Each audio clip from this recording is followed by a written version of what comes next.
1 month na po ako na nagtitake ng Diva Secret Stem Cell. Marami nang na-repair sa aking katawan.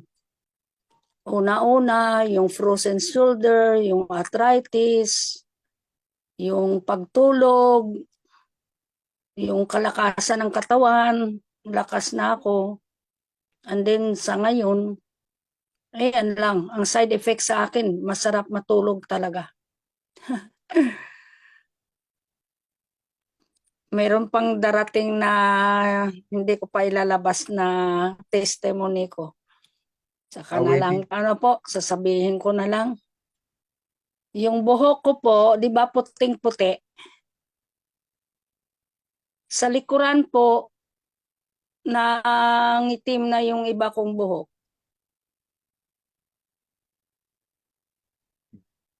May itim na. May picture nga ako pinadala kay Ma'am Lucy. Dahan-dahan niya po na inaayos yung diferensya ng ating katawan. Saka dito din sa Kitaan, una-una, sumali ako sa dito, bumili ako ng product for health purposes. Pero ngayon, parang ako po, naiinganyo ako na mag-network. Meron na rin akong napamember. Yun po. Online lang. Nandito lang ako sa bahay, nandito lang ako sa kwarto ko.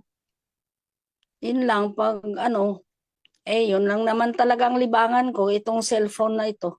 Kapag papabata po, kasi So, yung mga kaibigan ko, yung mga anak ko, sabi nila, bumabata daw yung mukha ko.